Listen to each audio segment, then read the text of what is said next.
Muy bien, dialogamos con la licenciada y profesora en filosofía Alicia Pintus, que estuvo dando una importante charla en forma virtual, como estamos acostumbrados en este 2020, a través del Instituto del Perpetuo Socorro y bueno, a través de Daniela Lombardelli, que es rectora del Instituto del Terciario. Tenemos este contacto, esta comunicación para hablar. Alicia, ¿cómo le va? Buen día, ¿cómo está? Gracias por atendernos. Buen día, Marcelo. Un gusto estar con ustedes. Bueno, ¿qué tema este de filosofía para niños? Y seguramente encuadrado en este contexto que vivimos hoy, de cómo los niños tienen que volver a reinventarse desde el encierro, desde la virtualidad, desde la falta de los afectos de sus mismos compañeros. Creo que empiezan a elaborar ellos mismos una filosofía de vida distinta, ¿no? Seguramente con más rapidez que nosotros los adultos, porque hoy en día los niños vienen con una facilidad de aprendizaje y de asimilación de cosas que seguramente muchas veces nos terminan asombrando. No sé si está bien lo que digo. O sí, si, así. No, al contrario, está muy bien, así es. Son momentos muy difíciles para todos, y si bien los niños tienen una enorme capacidad para adaptarse y seguir adelante, podríamos decir, tienen una capacidad básica de resiliencia, ¿no? De sobreponerse a las situaciones adversas y salir fortalecidos, también necesitan del acompañamiento de los adultos que puedan estar en condiciones de hacer eso, de acompañarlos como se debe. Y creo que en ese sentido, sí, la filosofía para niños, que no es una disciplina dentro de la filosofía que sea muy nueva, porque allá por 1969 Matthew Lipman empezó con los primeros ensayos, los primeros programas de filosofía para niños. Sigue siendo todavía un tema un poco invisible, porque parece que se trata de un saber totalmente abstracto, difícil, complejo, al que no podemos acceder, ni nosotros los adultos y menos los niños. Pero no es así. Es cierto, cuando hablamos de filosofía es como que tenemos enfrente como un retén que nos dice, cuidado con lo que vamos a decir, porque ya hay filósofos que han hablado, hay conceptos sobre la filosofía, se ha escrito mucho, se ha dicho mucho, y de pronto, pero yo creo que hay que romper esas barreras, ¿no? Porque la filosofía es parte también de lo cotidiano. Yo creo que lo filosófico, en los maestros socráticos, en los maestros de la Grecia antigua, también tomaban de lo cotidiano, de lo común, del hombre común de ese entonces, todas sus enseñanzas para empezar a construir una ciencia a través de la filosofía, que todo tiene un origen siempre en el hombre, en el pueblo, en lo cotidiano, ¿no?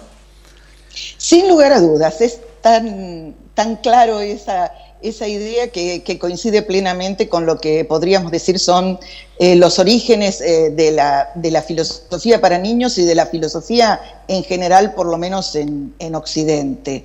La filosofía nace como ese amor a la sabiduría que está en la etimología de la palabra, que implica la curiosidad, la búsqueda, la pregunta, el interrogante, diría por el porqué de todas las cosas, que se los hicieron esos primeros filósofos griegos en la era presocrática, cuando se preguntaban de qué estaba hecha la realidad y trataban de ensayar respuestas que luego, los científicos pasados los siglos retomaron, ¿no? Un atomista como Demócrito fue el primero que dijo que la realidad estaba hecha de partículas indivisibles. Entonces era un conocimiento que tenía que ver con la naturaleza, pero también tenía que ver con otros aspectos más humanos, en el sentido de que uno de los principales o de las principales ramas fue la ética, fue esa filosofía para la vida, ¿no? Que nos enseñara cómo vivir mejor, cómo obrar para ser felices, entre otras cosas, como plantea, por ejemplo, Aristóteles cuando habla de la felicidad en sus escritos. Y se hacía en el ágora, en las plazas, se filosofaba como una cosa cotidiana. De hecho, los diálogos de Platón así lo transmiten. Nos muestran a su maestro Sócrates haciendo preguntas a otros interlocutores y como si fuera casi una obra de teatro. Y así debió haber sido: conversación, diálogo, encuentro. Y luego, bueno, fue dándose una construcción en la academia que quizás alejó la filosofía de la vida cotidiana. Yo creo que poco a poco, siglo XX en adelante, se empieza a generar una vuelta a esa filosofía para la vida cotidiana, con distintas alternativas. Los cafés filosóficos, por ejemplo, que se retoman en París, en su momento empiezan a inundar el mundo, donde nos sentamos a filosofar y alguien coordina, a lo mejor conoce a los filósofos porque es un especialista, un académico, pero los acerca a que esos filósofos puedan dialogar con cualquiera, en el sentido de que todos tenemos dentro una mirada acerca del mundo, más allá de si construimos una postura filosófica organizada y sistemática. Ahora, qué increíble, profesora, que 2000 años de la vida del mundo cristiano, 2000 años después, sumado a los 2000, a los años antes de Cristo, donde el mundo ha tomado en esa línea del tiempo, ha dividido los espacios históricos, de aquellos presocráticos que usted menciona, de aquellos orígenes de la filosofía en Grecia, hasta el día de hoy seguimos hablando de lo mismo, con los mismos temas, los mismos conceptos, seguramente enriquecidos o con un análisis más profundo en cuanto a cómo se ha podido desmenuzar aquella idea primigenia, pero la filosofía hoy sigue siendo un elemento fundamental en la vida del ser humano, en la vida de una sociedad, y han pasado, reitero, no voy a hacer una cuenta exacta, pero los 2000 años de Occidente cristiano, más los años anteriores a Cristo, que son también unos cuantos, ¿no? Y eso sigue siendo un mensaje que todavía está presente hoy y lo estamos hablando usted y yo en este momento actual. Sí, es enriquecido, es profundizado y también contextualizado, porque cuando uno se pregunta, por ejemplo, ¿qué es la felicidad? ¿O cuál es el sentido de la vida? Esas preguntas que son verdaderamente filosóficas. No hay una respuesta única. No hay una respuesta que sea absoluta y que sea concluyente, porque tiene que ver con los sujetos, tiene que ver con las comunidades, tiene que ver con las culturas, tiene que ver con las épocas. En ese sentido, la pregunta es perenne, pero las respuestas son provisorias.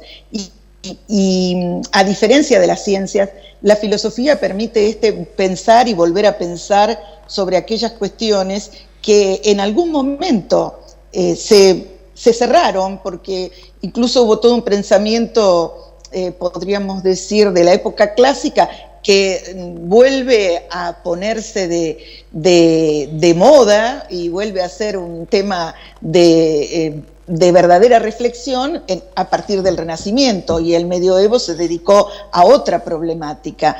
Entonces uno dice, bueno, pueden dialogar los filósofos contemporáneos o quienes vivimos hoy en el siglo XXI con quienes habitaron y escribieron o pensaron 25 siglos atrás. Obvio que hay que hacer una extrapolación y una traducción, porque hay que comprenderlos en su contexto. Exacto. Pero sí, sin lugar a dudas, que las respuestas son aquí y ahora, pueden servirnos por un tiempo, pero se renuevan como se renueva el fluir de nuestra vida. Por eso la filosofía siempre puede tener vigencia. A veces creo yo que se prefiere alguna especie de somnolencia de parte de algunos sectores en cuanto a que es mejor la gente que no piensa por sí mismo, porque es más fácil de convencer, es más fácil de subyugar. Y el efecto rebaño. Y sí. El filósofo siempre es un caminito al costado del mundo, es alguien que no va con el sentido de la corriente y de todo, sino que va contra ese sentido muchas veces, muchas veces. Alicia, pero bueno, yo me atrevería a preguntarle, ¿cómo llevaría usted el mito de la caverna de Platón, al día de hoy? ¿Qué análisis haría? Es muy interesante. Es muy interesante porque creo que siempre estamos con la posibilidad de ver apariencias y no preguntarnos cuál es la verdadera realidad. Hay una sociedad posmoderna, diría yo, que invita a que nos quedemos en la conformidad de las cosas, a que nos quedemos en un fluir acelerado, donde el vértigo nos deja sin posibilidad de mucha reflexión o casi ninguna.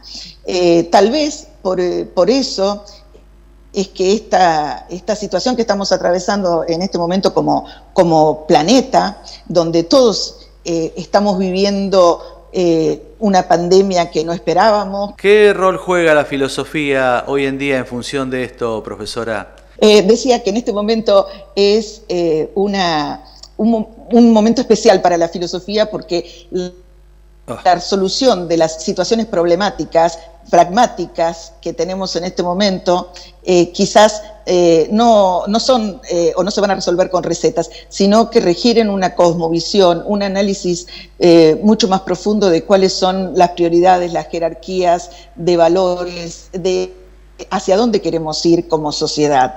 Y en este sentido, quien puede hacer una mirada más allá es la filosofía. Y de hecho se han consultado muchos filósofos desde que comenzó la pandemia. Yo digo siempre que envidié como estudiante de filosofía a los filósofos existencialistas de las posguerras, porque claro, en el medio de lo que fue esos climas que alteraron la vida cotidiana, que hicieron que lo que conocíamos se convirtiera en desconocido e incierto, surgieron los grandes movimientos filosóficos del siglo XX, pero claro, tuvieron que atravesarlo, tuvieron que atravesar las posguerras, tuvieron que atravesar toda una circunstancia verdaderamente desagradable. Nosotros en este momento, si podemos capitalizar este catalizador fenomenal que resulta la pandemia para muchas cuestiones, quizás podamos encontrar cambios que hagan que la humanidad